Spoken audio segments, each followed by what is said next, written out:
Welcome back. We've got Anton from Holyheld. This Hello. crazy product that keeps coming across my feed. So he's obviously doing something well. But Anton, how's it going? It's going good. It's busy. It is exciting time for us. There's something I can say up front is that I'm really glad that whatever difficulties, right, as founders, as teams that you have internally, whether that's engineering, whether that's any or ops, etc. If that's not seen outside, I think then we are probably doing some good job. And then that's our goal. So we'll have to keep appearing on your timeline until you're too annoyed and you'll mute us. But that's the goal, yeah. No, I'd rather see you guys on the old timeline than the next Pepe shitcoin 10,000. So yeah, it's welcomed if anything. Thank you, sir. So, Anton, just before we kind of get into the product and stuff, can you just give us a bit of background on yourself and what your kind of role is at Holyheld, and just to kind of set the scene of how you've kind of got to this point in time? So I think I got into Web3 back in 2017. If we can call this waves, right? So first wave 2013-14, the second wave 2017-18. And then the third wave, 2020, 2021. So I've been in the second wave, if I can say that this way. My background is somewhere in the middle, software and finance. Since ever I remember myself, I've been always interested in how the traditional finance world works, how traditional financial systems work, and how to make them better. And the whole idea of Holyheld was based on the beliefs and problems and issues that we experienced ourselves, that we kept seeing within our community over and over again. And at some point of time, we just decided that there's a chance that we can do things better. And that's how Holyheld was formed. Was basically an idea is we need to do better. Mm-hmm. No, I love that. I love when people build stuff out of their own personal bugbear or like a necessity that they'd love to see in life. It's much better than seeing, particularly in this space, we obviously get an awful lot of clones and just people. What I also see is people building solutions to problems that don't exist. So it's always refreshing to see founders and builders come out with something that's like a necessary part of this industry that hasn't been kind of built yet, I suppose. I think when it comes to financial products and aspects in crypto world, I think we as an industry, as community together, tried quite a lot of different to solve the same problem, but from different angles. But it is, for me personally, hard to build a product that you don't want to use yourself. As a perfectionist, right, or as a founder, you always want to have the better product. You want to service your customers better, and I think it's really hard to do when you don't use your own product. And that's why, yes, it was indeed the issue that we had personally, and we saw response from other market players that that's definitely something that we want. We need this. And I think the rest is the history, right, of like how painfully or not, with trials and errors and different approaches and new different approaches, we've formed the solution that we currently have. Particularly when you're trying to get your product out there and in front of people. I used to have, like, in a previous life, I used to have quite a high ticket biotech sales job, but going into meetings trying to shift like a ridiculous item in the biotech sector that I kind of knew in the back of my mind, yeah, it's good, it's useful, but trying to peddle something that I have absolutely no passion or real kind of tangibility to whatsoever, it's so hard to get an authentic and genuine pitch across for stuff like that. But I suppose when you're working on something that you truly believe in and it's such an easy sell to people, which Holyheld, in my opinion, is, and I'm sure we'll get onto it in a sec, but that's a dream in and of itself. That's why I don't work, right? It's a hobby. I think I totally agree with your point. Obviously, I think it's a luxury when you can build or work on a product that you love yourself and you want to use yourself. Obviously, sometimes it's not possible, but we do have this luxury, and I really enjoy it. And that's why I really want to push the best for our users, so that when you're using Holyheld, you know that you're special to us. And I really want to make sure that that remains going forward as we scale. No matter how many people we onboard, how many customers we have, every one of you customers is special to us. Love that. So, should we get to it? Can you give us you might touch upon it a little bit there, but what's been the kind of origin story of Holyheld? And I suppose within that kind of dialogue, you can bring up what the product is and like the kind of mission, I suppose, around the product. Yeah. So to summarize, what Holyheld is, Holyheld is a crypto debit card with IBAN that you manage through your non-custodial wallet. You connect your non-custodial wallet. So we are not a wallet. You cannot import a seed phrase to us. We don't generate a seed phrase for you. You use the wallet that you trust, that you want to use. You connect your wallet, you order the card, and you top up your card or IBAN straight from your non-custodial wallet. You can do that across 6 different chains. So Ethereum mainnet, obviously, L2s like Polygon, like Arbitrum, Optimism. We also have Avalanche and Gnosis support, and we'll work towards expanding to more networks. But that was the very simple mission and goal, is that we as an industry, we created a lot of amazing financial primitives, from lending to money streaming to building new primitives that don't even exist in the traditional financial world. But to me, it always felt that those primitives exist in an echo chamber, that it's some sort of a sandbox that you can get in, and it gets easier over time. But you can play and have all this freedom when you play within the sandbox. But then in order to get out, you sort of need to go through loops and hoops, and you have to use multiple products, multiple different protocols from multiple different services, etc. And that was the goal, is to make sure that DeFi doesn't feel like a sandbox, that you can be a crypto anarchist, or you can be a conservative person, or you can be a realist. The fact is that right now, as of right now, every one of us in crypto, power users, daily users, we still need fiat. We need fiat to pay for our rent. We need fiat to cover our life expenses, kids' expenses, school expenses, whatever it is. And then it was the question is, okay, how can I enable myself as a Web3 power user to utilize all the power that we have and put it into action, into the real world? And that's how Holyheld was formed. So it is the idea that I am a power user, and I trust and I want to self-custody my funds, and at the same time I want to have full access to the regular world options and activities and the infrastructure that it already provides. Yeah, I love that. So say if someone like me, I travel a lot. I'm always different parts of the world, and obviously have my UK accounts and things like that still set up. But primarily, a lot of my kind of assets are, well, the vast majority of my assets are on chain. I like to keep self custody, particularly after everything that's happened over the past 18 months, and even before that. I think it's best practice regardless.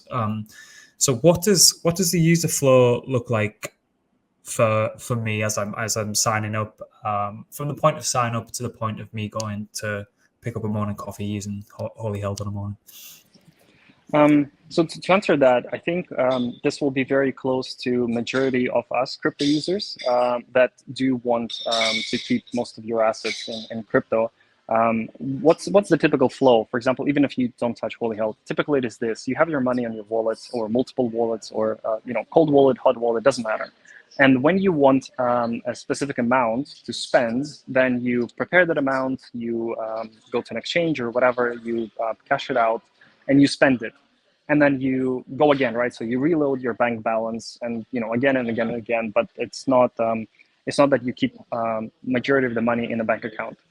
And then we wanted to replicate this experience. So what you do is you connect your wallet. We have iOS and Android apps and also native web app. So you connect your wallet, you sign up, you order a card, and then when you want to top up your card, all you need to do is you specify the network, you specify the amount, and you execute the transaction in your wallet. So the experience is exactly like any DApp like that you do, right? So any DApp or almost any DApp has two buttons: deposit, withdraw, right? And then everything else is the logic on top of it. And the same thing for us. You connect your wallet to the to the app. You select the amount that you want to top up your card with, and you sign the transaction, and it all happens on chain. And we are very focused on security and then self-custody. And what probably one of the unique features that we have across all other things is that our smart contracts have the enforced allowance protection. What it means is that you can only approve the specific amount of tokens for the transaction that you want. So you want to top up your card for 1,000 USDC, you approve 1,000 USDC. You cannot approve more or less, and it's enforced on a contract level, meaning that after you make the transaction, you have zero allowance exposure to the contract. We are very hard believers on self-custody, and we go this extra mile to make sure that your money is your money, and there's no way that we can get access to your money. That's how we roll. Mm-hmm. Yeah, I love that. So what's happening at that point of transaction then? Let's say I've topped up, I don't know, I've given myself a weekly allowance of, I don't know, $1,000 or whatever, and I'm just going about my day. $1,000 has been approved in USDC. So what's happening at that point of transaction? Say I'm purchasing a coffee or paying for rent or something like that. So when you top up your card, you specify that amount. The transaction goes through, and what happens then is your card is credited with that equivalent amount of fiat money, and you can spend it. And you can spend it anywhere where MasterCard is accepted, or if you want to send a SEPA transaction, you can also do that, and you can send a SEPA transaction to anywhere SEPAs are accepted. I would say it covers most, if not all, of our daily life use cases. So you want to go and buy coffee or some grocery, you just tap your card, Apple Pay, Google Pay, whatever it is. You want to pay for your rent to your landlord, well, you just send them the bank transfer.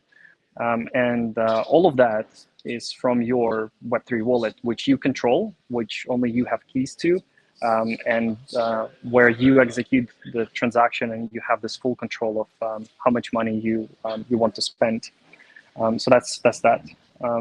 We have lots of other cool things, but we can cover that later. I think that's the main use case, is that to be able to spend your money and to have full access of Web3 optionality and features in the real world. That makes sense. So what are the supported assets and chains currently? So 6 chains: Ethereum, Polygon, Arbitrum, Optimism, Gnosis, and Avalanche. And we are working towards supporting more networks. So far it is EVM networks. And we have 2 more networks coming up in this EVM world. And then we'll probably expand also to non-EVM chains, but that's a bit ahead. So obviously no timeline, no ETAs, but the ultimate goal is to support every chain where users do use it for whatever reason, and then we just facilitate that technical capability. Speaking of assets, I think that's the beauty of on-chain composability. Because you can now go on Uniswap, you can go to 1inch or use 0x or any other network and have their own DEXs. And these smart contracts, because these are literally smart contracts, they allow you to swap different assets or play within the sandbox.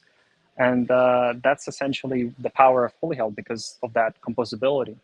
You can use other protocols from same wallet, right? And have, well, with a star, right? With a little star, all that exposure to all these Web3 protocols. So on us, the critical mission and part there is to support as many networks because that Web3 composability comes out of the box. Yeah, that makes an awful lot of sense. That's really, really cool. So what so let's say someone's coming in with kind of an untrained eye, they might have mainly operated on a centralized exchange and they got their hands on a, I don't know, a Binance card or a crypto.com card. Obviously aside from self-custody, what other avenues are you guys have in place now or pursuing to kind of differentiate yourselves from these centralized card providers in the crypto space? So indeed, self-custody is a very strong aspect, and it creates a completely different approach because you do not need that intermediary step of, hey, here's the deposit address, send us your money, we'll custody it for you, and then you can cash out when you want. So it's a very different mindset. But in addition to that, one of the interesting features that we provide is something called Holy Tags. And the idea is very simple. We all use Twitter, or most of us use Twitter, or Telegram, or pretty much almost any other app, and it has an ID. So an ID is something public, and it's a reference to your account. And Holy Tag is exactly that. You create a Holy Tag with your wallet. So it's a one-way connection, and it doesn't expose your wallet. We're using some, a bit of ZK magic there. But ultimately, when you sign a Holy Tag with your wallet, it creates this public tag that you can share with everyone else, and it doesn't connect backwards to your wallet publicly. And what it means is that if you want your friends to pay you, for example, you went out for a beer or dinner and you want to split that bill, you can just give your friends your Holy Tag, and they can pay you in crypto. And you, if you accept it, so you have two options as a receiver: decline it or accept it. And if you accept it, you just sign the transaction, so you don't even pay gas. You sign the transaction, and you'll get money on your card, so you get fiat on the card. So that's a very neat use case for all of our crypto natives, which allows you to not expose your wallet address or not expose your bank details, but still get paid from your crypto friends or family, and it goes the other way around. Yeah, that's great. So with just mentioning on that initial transfer, so where is there initial gas fee to onboard to Holyheld, or is it subsidized by you guys? Like, is there a fee in kind of onboarding with you guys, or how does that look from a user perspective? Yeah. So I think especially now with all the meme coins that are popular, the gas is pretty high. Oh yeah, and of course, so that's the limitation of on-chain transactions, because in order to do that top up, you need to execute the transaction, so it needs to go through on-chain. And what it means is that yes, you need to pay the gas. And that's why L2s are more helpful. The gas is still elevated, so it's more expensive. I think if you were an early user of Arbitrum, you saw a swap transaction of some cents, and now it's dollars. So it's a big increase. But yes, so the downside of us not custodying your crypto and you controlling your crypto all the time, it is the gas. What we are looking for, a very neat function, and I would say, it's coming shortly, is gasless transactions. Still full self-custody, but on L2s, you will have an option to sign a transaction instead of executing it. What it would mean is on L2s, you don't even need to have the gas in your wallet. So you don't, for example, if you're using Arbitrum or Optimism, you will not need ETH on that wallet to execute the transaction. which I think would be the next level of the convenience that these self-custody solutions can provide. And very much looking forward to that. As to L1, so as to Ethereum mainnet, it's a joke, obviously, but yeah, we should call Vitalik's manager and tell him to lower the gas.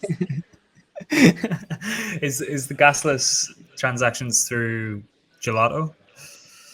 No. So we have our own solution, and I really like that the market is coming up with a same concept, right? Gasless transactions, but many different ways. So right now there's probably two major approaches. One is through proxies. So there's a proxy contract that serves as a gas tank. So you can pay that gas transaction on the behalf of the user from some other proxy contract.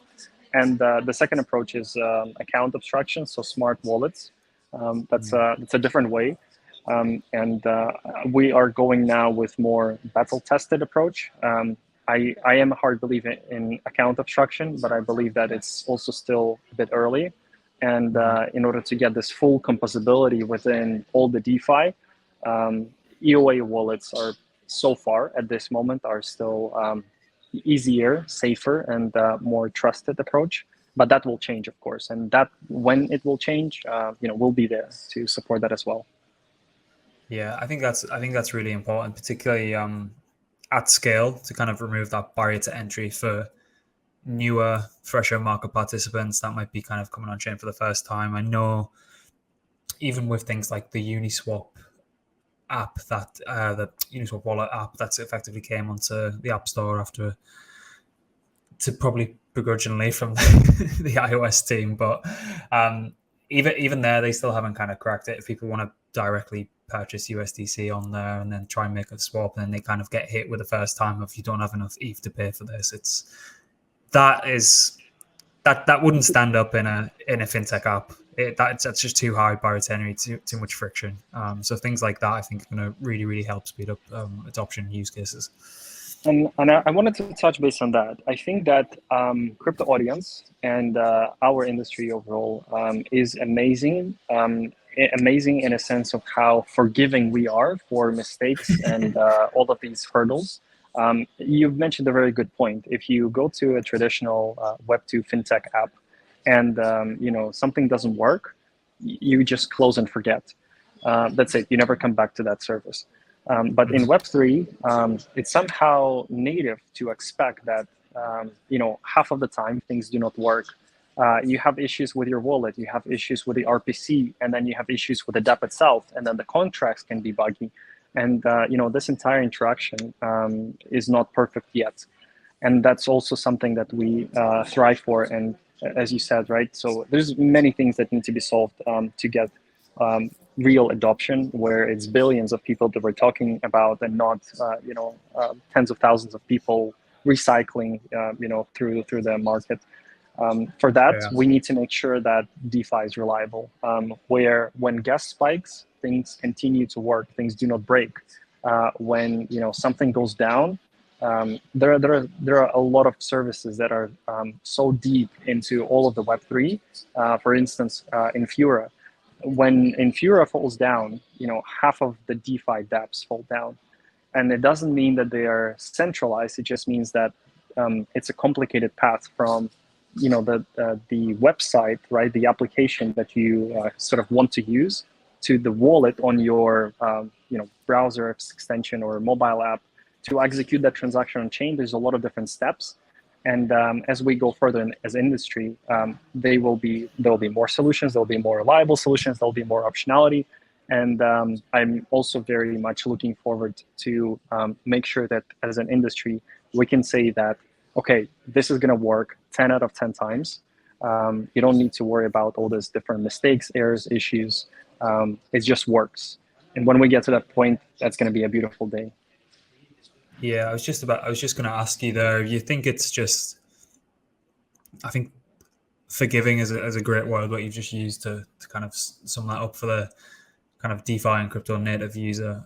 Do you think that's just a feature of where we are in such a young life cycle of an early kind of emerging DeFi industry. And as I say, I'd love to see the day that it runs as smoothly as like your traditional kind of fintech apps and things like that. But in your opinion, is it just because we're, not to use the meme of so early to the space, but everything's just in its nascent stage at the minute? I think it's a combination of factors. On one end, it's a young industry, and it naturally attracts people that are more prone to risk. So trying new things, experiment with things, and what it means is that people are more open to understand that something will not work. The meme, right, about you can forever stay in your alpha or beta, and just to sort of like have as an offset that your product doesn't really work fine. It's like Solana. Well, I mean, there's many different cases, right? So it's like a forever beta, and then so then nobody can really say things like, oh, why something doesn't work. But seriously saying, I think overall our industry attracted people that are more willing to accept and take risks, and naturally they're more again forgiving when it comes to issues or problems. But two is I'm not sure. Maybe that's something to do with again, the legendary ethos and thesis as to why and how and why are we even here? What do we do here? Ultimately, the idea is that new amazing things will be done, new amazing things will be created, and that attracts a certain group of people. But on the same note, on the other side, it is early. We in a span of a few years. We as an industry created a completely separate industry, which almost replicates not just one financial industry, but multiple others, and we're spreading out. So I think it's just hasn't been enough time for everyone and for everything to pick up. The growth has been tremendous. The amount of people coming in, the amount of money pouring in, all of that speeds up amount of mistakes that are being made.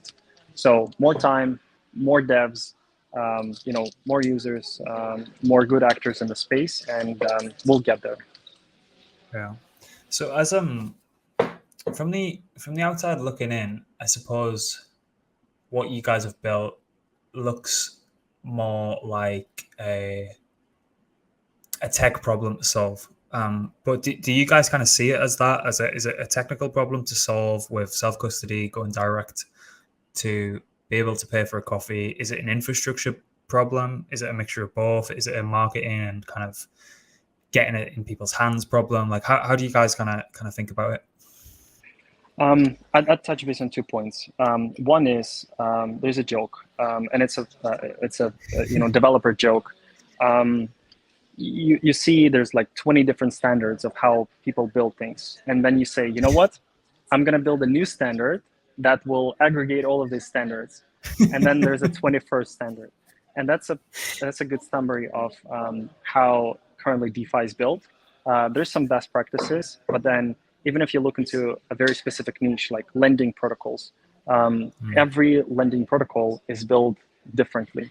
It has a different approach, a different structure, different even mentality as to how they approach this feature basically, and that comes to everything. Every wallet is built differently. Every wallet approaches signatures differently, wallet creation differently, money management differently. So it's hard because and that's something that is beautiful about Web3. It's composability. You can build on top of things without even asking the permission. If there's a protocol there, I can just use it, and nobody can stop me from that.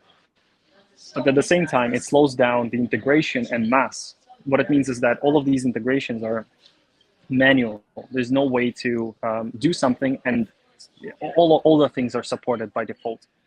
So that's the first problem, and you can say it is the infrastructural problem. But as history shows, again, over the time, the market plays for itself. So most used things remain, and the others have to adapt, because that's just how the status quo is formed. So that's one end. And the second thing, for a lot of the people, self-custody in crypto is a very, very new concept. So if you've never used crypto before, well, you don't even think about such thing as custody. I have my money in my bank account. Is it really my money? Do I control it? Who custodies it, right? So you don't even think about the term as a custodian or custody. Now, when crypto was just formed, right, initially Bitcoin or ETH, there wasn't really a crypto custodian thing. You had to P2P every transaction. So those just very bare minimum infrastructure level. So you had to self-custody, and you had to self-custody, even your transfers and facilitate that. So that was that was the industry was formed with. And then there's new market entrants, there's new users, and that's how the convenience approach, right, it won. And that's where we saw the centralized exchanges coming in, because they're just easier to understand. It sort of replicates the traditional finance model. But then we saw the risks of centralized exchanges, or not just exchanges, but any centralized market players. For example, when in traditional finance, the government solved that with insurance, like banks. So your deposits in banks, they're regulated, they have protection by the government. You may not ask yourself where that protection money is coming from. Well, it's coming from your own money, your own taxes, but that's a different point of discussion. The point is that for a regular user, they know that if the bank goes south, you will get your money back. In crypto, we try to self-regulate ourselves, and for example, Binance has their own insurance fund, Coinbase has their own insurance fund, etc. But there's no regulation just yet that forces or somehow helps these players to safeguard users' money. And with the biggest example probably so far has been, FTX, Celsius. That's a good example. Is you did nothing wrong as a user, but the vulnerable player there was the service itself. So self-custody narrative starts to appearing again, and it's new, it's harder. There isn't a narrative that says, oh, it's too complicated for an average user. And all I can say to that is so far, and it gets easier, it gets better. I do believe in humanity with all the mistakes and errors that we make, and all the things you see on your timeline that make you ask yourself, question yourself, do I still believe in humanity? But I still do, and I believe that self-custody is a good thing, and it's something that it's something that we all need to do. Maybe just one point on that. When you were a kid, you remember those trading cards in whichever shape or form we had. Someone had baseball cards, someone had those like Pokemon chips, like many different things. But then I think that what taught me this basic, I'd say like economy 101. So you had to somehow protect those things, so not lose them, not forget them, make sure that doesn't, nobody steals your trading cards. And then you were playing with that, and then you were learning how the economy works. In a sense, why is this card worth more than other cards? So how do you account for that? How do you predict what can be more popular? I still remember it was like a Pokemon cartoons that were like popping up on the TV, and then right after the new episode was released, it was only later when I figured out that that TV show went on like 10 years ago or 20 years ago, and it was just streamed on TV, but we thought it was new. Anyhow, so after that TV episode, some specific Pokemons, they would be worth more all of a sudden. You would then start to understand okay, there's some market mechanics, and then you would somehow try to predict with a plot, right, with a story, what could be more popular, etc. Anyhow, self-custody is just like that. Different shape of money, different form, whether it's trading cards or your magic beans or some internet stable coins.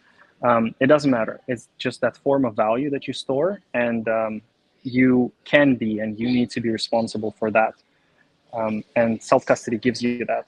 And over the time, it's just going to be as seamless and as forgiving as traditional finance. Yeah, that's excellently put, I think.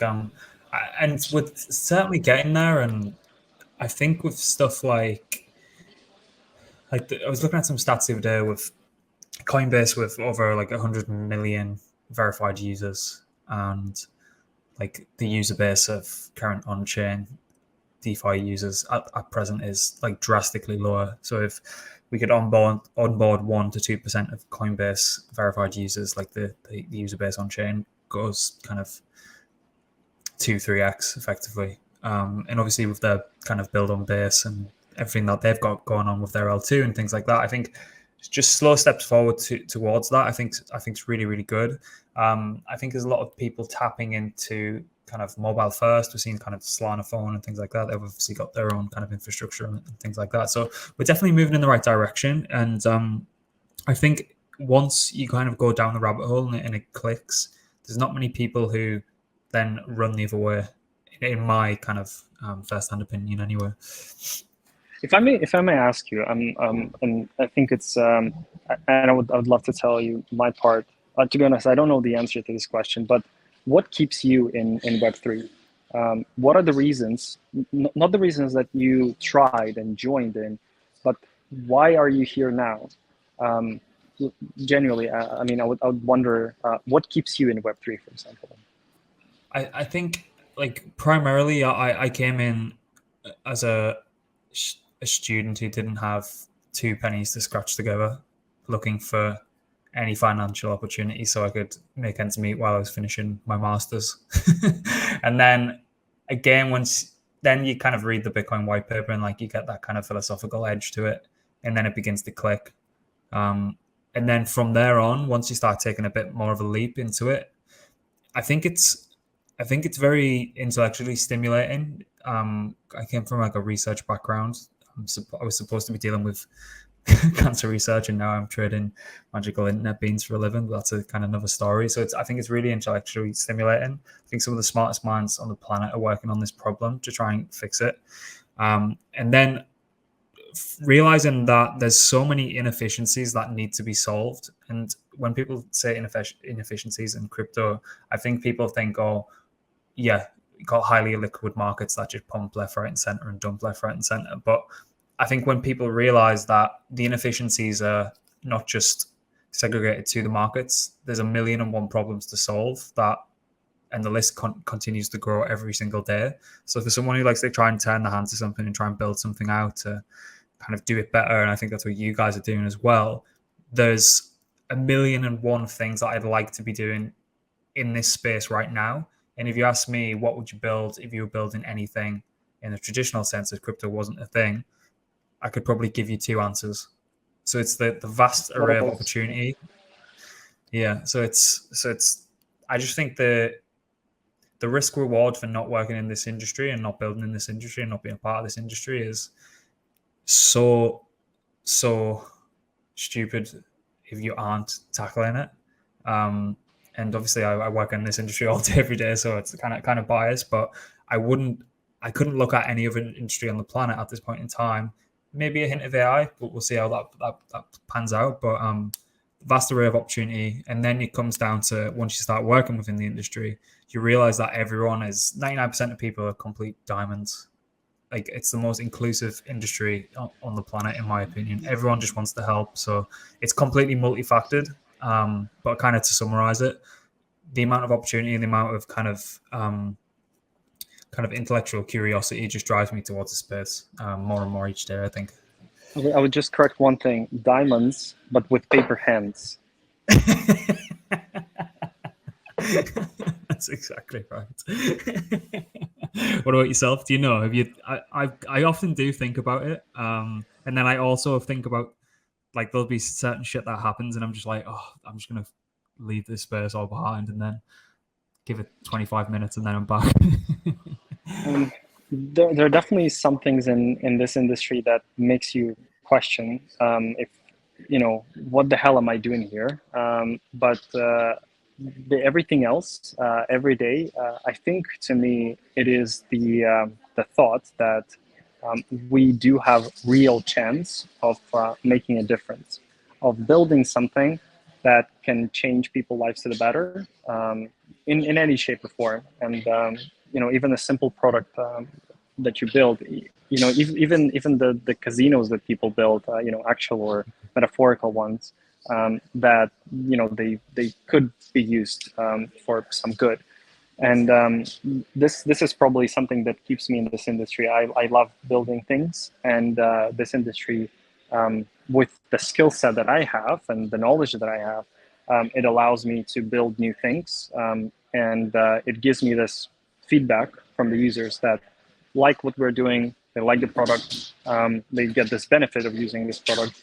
And to me, this is probably this dopamine reward that, okay, we've built something and it's in the out world that people like, and that's probably something that keeps keeps you going, and it's something that keeps you wanting to make it even better.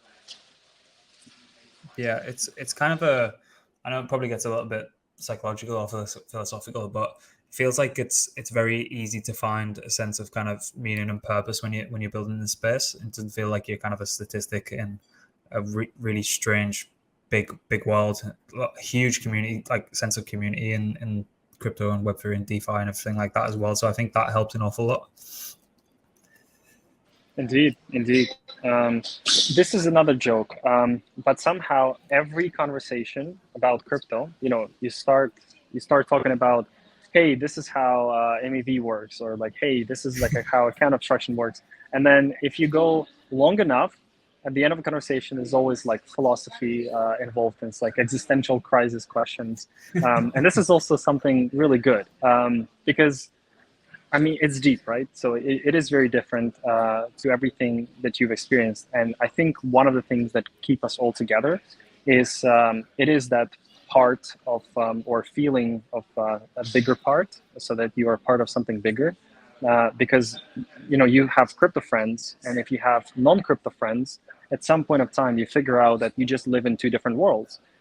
We have different memes, we have different jokes, we have different idols, and we have different enemies.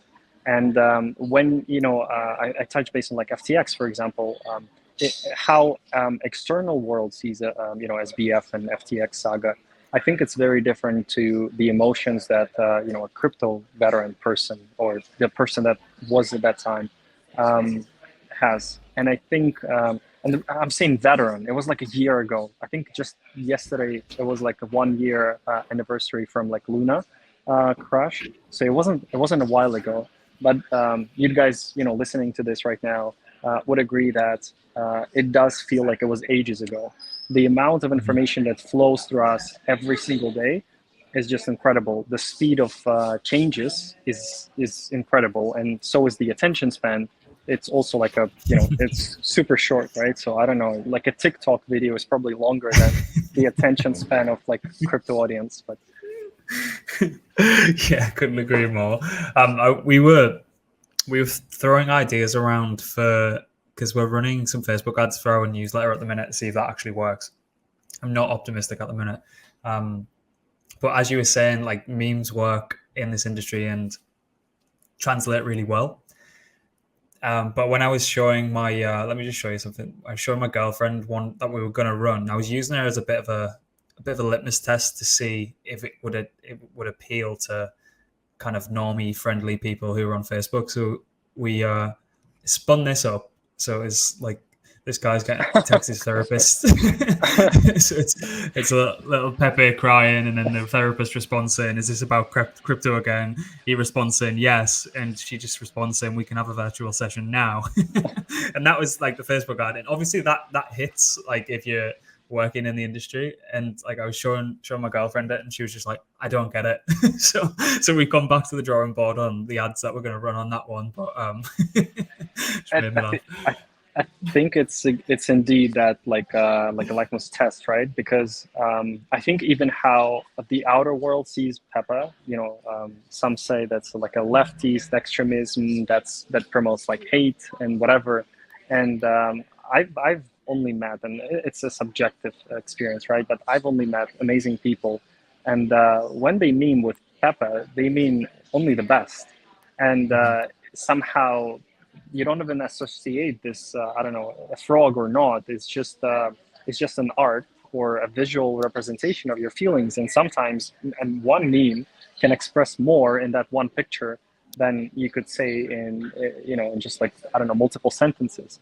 So yes, it's definitely weird. But sometimes that's the thing. Sometimes you'd want to share this meme with like your friends, and then if they're not in crypto, they will not get it. They will never get it. It's just impossible. You will have to have a lecture on trying to tell the backstory of why this meme is even funny, right?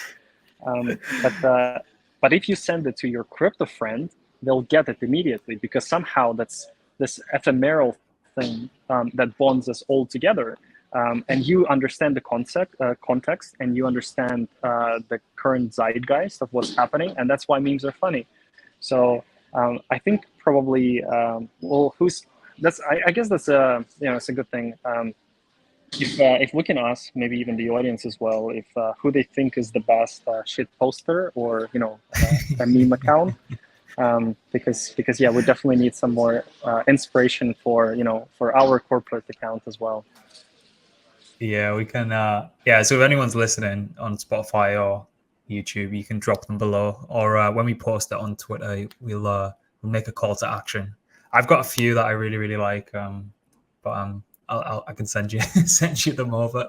We actually had a conversation with a guy earlier who we're going to try and employ as our chief meme officer, just because we're quite content heavy and we need something to kind of fill the gaps. Yes. And this guy's just on fire. But like it's that real. Would never. You'd never see McDonald's. Well, hopefully you'd never see McDonald's like looking for a chief shit poster or anything like that. But in this industry, I think it's kind of part and parcel of your marketing campaign. I think you can run a corporate account which only responds with memes, and that would work just fine. It depends on your audience, but I think yes. So that would even make more sense than just general communication, because it creates this personal touch. I think we even tried this when hiring for a new person on the team. You ask them to send, can you send us the latest funny meme that you think? And that one meme that they send you, it's also a very good test to see, okay, will you get along or not? Because if you have if you have the same sense of humor, it can make your life so much easier when working together. So yeah. Memes are changing the world. That's a genius way of doing that. We've got a few content writer roles currently listed on we've got a job site as well. So I'm gonna make sure that's part of the screening questions to send us the funniest meme that they've got in their arsenal at the minute. Because if you think about this, it's not a simple one. I don't know. I don't know what's my favorite meme out there, because it really depends on the context. But then when they ask you to send the latest funny one, then you start thinking and probably overthinking it. Okay, can I send this? Is it appropriate? Is it not appropriate? Is it too much? Is it funny? So then you try to think about the other person. What will they like? And it's mind games out there. So yeah, it's try it. Yeah, definitely gonna. I just wanted to touch before we kind of wrap it up in about 5-10 minutes. I want to touch on. So I'm from the UK, and maybe 8 to 10 years ago, we kind of had the Monzo and revolution, if you want to kind of come onto the scene with digital banking and things like that. I just want to know if because the aesthetic of Holyheld, and it's a really nice, clean, crisp UI, which often goes very overlooked in this space, I think. Is there any kind of traditional fintech apps that you guys like look to as not for inspiration, obviously, because I think you guys can stand on your own 2 feet, but is there anything that you really like the look of currently? Have you kind of tried to steer it towards a more professional and cleaner look as opposed to some of the pathetic UIs that you see in this space? What's the kind of thinking around like the aesthetic of the company? Thank you very much for that question. I'll start with my favorite UI in crypto is Perv. It's especially earlier versions, it's so autistic that it somehow finds the product market fit right away, because if you don't get it, you will never use it. And maybe that wasn't the right time or the right fit for you. Only the people that are autistic enough to go through that interface would interact with the protocol. But in order to serve the market and the audience, we and everyone on the planet is always looking for the simpler approach. you can get used to complicated UIs, but the simpler it is, the easier it is for the consumer. The problem for us is that we have to find the balance between a very simple interface and all of this non-custodial Web3 approach. And I think that you can fairly say that nothing exists that would be as a golden standard in the industry. So this is the non-custodial Web3, and at the same time, this is the best interface that or majority of people would agree on. And as power users ourselves of both Web3 and Web2, of course, there's a lot of great products, a lot of amazing interfaces that we saw, and I guess it's just the combination of factors. So something that works very well, something that you want to try, something that would come from the personal experience, something that would come from the feedback of the users, and all of that together then creates this, I would say, the final result. So that's that. If you ask me about my favorite interface from Web 2, I think that it would actually be somewhere in between what's so called social money apps. So anything from Venmo, Cash App. There's quite a few of them, but I think those are the apps that really made the next step forward, which is not really the banking itself, but that social banking aspect. And if you think crypto is social, you do transfer, you do interact. Every transaction you make is somehow it involves money, right? And yeah, that's I guess that's in order to achieve that level of simplicity, where you one click everything. We in the industry are still yet to come to that level of of really good UI. Yeah, that's a really good point, because I lived in Thailand for a while, and a lot of Thai people will use like WeChat, and WeChat can literally do absolutely everything within the app. If you want to order food, if you want to send people money, if you want to chat to your friends, if you want to kind of have this kind of complete immersion of like a social experience with absolutely everything inside this kind of super app, that kind of flipped my whole view on how these kind of things can operate. First time seeing that, and I think it's really, really interesting. Is there like additional angles for you guys to go down that more kind of like super app, if that's what you want to kind of call it, or are you guys just going to kind of stay in that lane, or is there any kind of features that you're kind of thinking about that are on the horizon? Obviously, as much or as little detail you want to get into or anything like that, but I'd love to pick your brain on that. So yeah, you raised a great point. Super apps, that's indeed something that became very popular in the recent years, especially when COVID came in, and nothing to do with crypto, but overall. So larger companies started to aggregate their services together. So instead of having 5 different apps, it would be like one super app. But put it this way, I think that my approach to doing things is do one thing really, really well, and then go to another one. So I think that we will try to keep the balance of so shipping new things and trying and offering new things with the quality. So trying to be on a level that we believe that is good, and then go and offer to new things. But there's a lot to look forward to. There's new networks. There's new composable features, cash out now, pay later, and paying through the tag via public pages and corporate accounts. So a lot of this different things, but I think that all of them can be summarized under one goal and idea. Our mission is to make sure that you can have access to full traditional finance from your Web3 infrastructure, whether that's a dApp or a wallet or our interface, whatever it is. But our goal is to make sure that we offer as much functionality of DeFi in the traditional world as possible. That's the goal.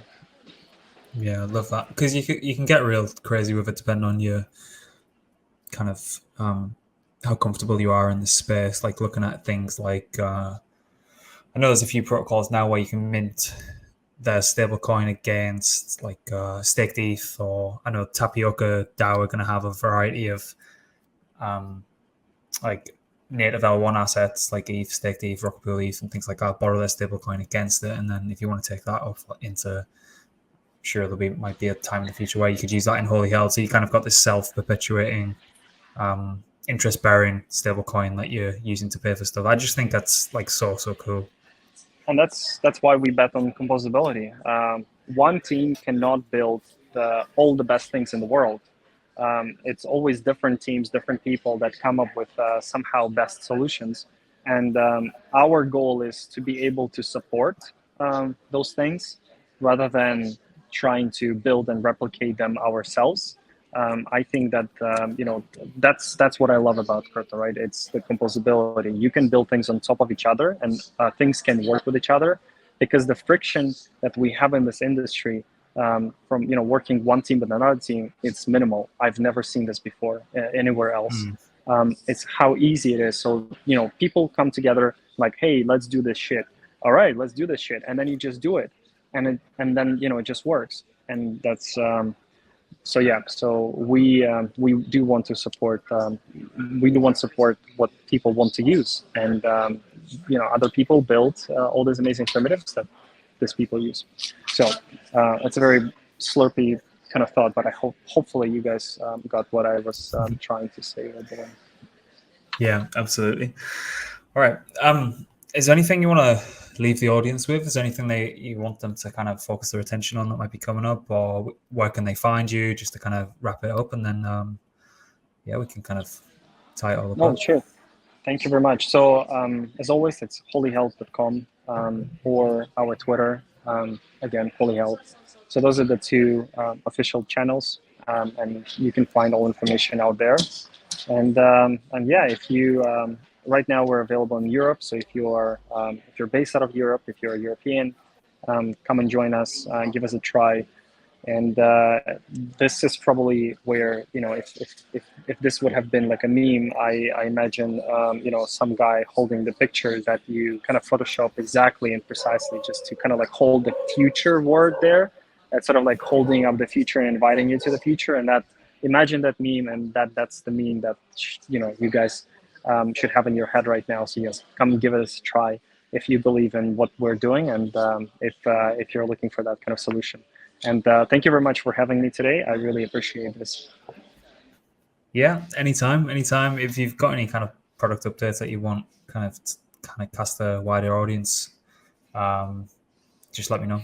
Always happy to have Absolutely. people who are building cool shit on. And but yeah, best of luck with everything that you got coming out. And as I say, shoot us a message if you need anything. We're always happy to help. Thank you very much. Thank you. All right, take it easy, everyone. Speak to you next time.